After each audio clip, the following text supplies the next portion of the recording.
બોટાદ જિલ્લાના ગઢડા તાલુકાના ખોપાળા ગામથી મળતી માહિતી અનુસાર જાણવા મળેલ છે કે ત્યાં તથા આજુબાજુના ગામોમાં ધરતીકંપના આંચકા અનુભવાયા છે, જેની જાણ બોટાદ કલેક્ટર સાહેબને કરવામાં આવી છે।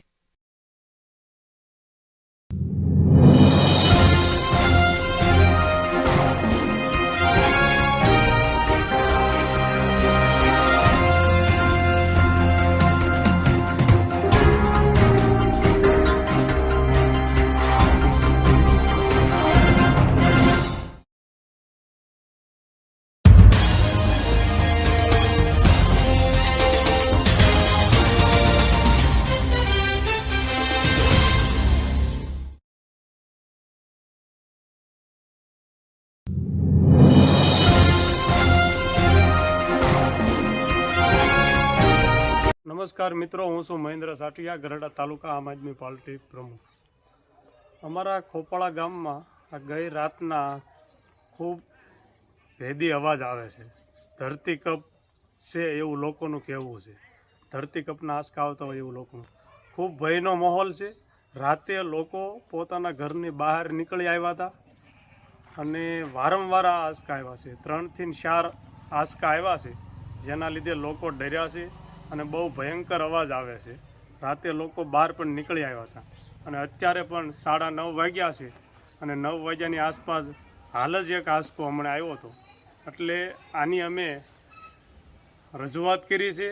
હમણાં જ તે મેં કલેક્ટર ઓફિસે ફોન દ્વારા માહિતી આપી છે। અમારા ગામના તલાટી મંત્રીને પણ માહિતી આપી છે અને ખોપાળા ગામ જ નહીં, આજુબાજુમાં વીરડી, કાપડી, આસપાસના ગામમાં પણ આ ઘટના બને છે।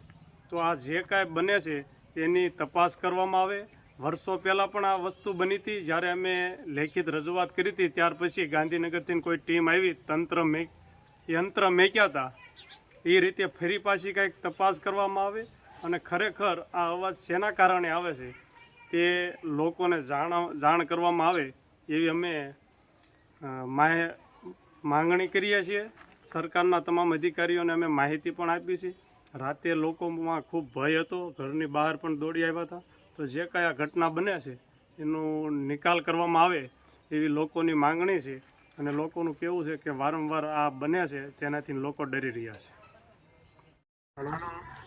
હા સાહેબ, બોટાદ કલેક્ટર ઓફિસથી? હા બોલો સાહેબ, હું મહેન્દ્ર સાટિયા બોલું, ખોપાળાથી। હા ખોપાળા। અહીંયા આગળ અમારે કાલ રાતથી ભેદી અવાજ આવે છે, ભૂકંપ જેવું। એટલે લોકો આપણે લોકોનું કહેવું એવું છે કે ધરતીકંપના આંચકા જેવો અવાજ, ભેદી અવાજ આવે છે અને ઘણા એને એવું પણ સાંભળવા મળ્યું છે કે ઘેરે વાસણ જે અભરાય હોય ને એ પણ પડી ગયા, એવો અવાજ।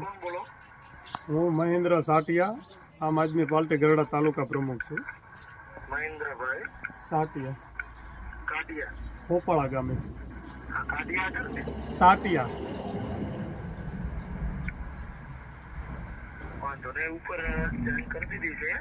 પેલો ફોન વીરડી થી હા, પછી કાપડી થી આવી ગયો। ખોપાળા, વીરડી અને અમારી આસપાસના બધા ગામમાં આવું બન્યું છે અને આજથી નાના બાળકો અને અમારે શું છે, આને ઘણા વર્ષ પહેલા પણ આવી ઘટના બની હતી। એ વખતે કાંઈ યંત્ર મેક્યા હતા પણ એમાં શું રિઝલ્ટ આવ્યું હતું કાંઈ ખ્યાલ નહોતો અમને, પણ આવું આની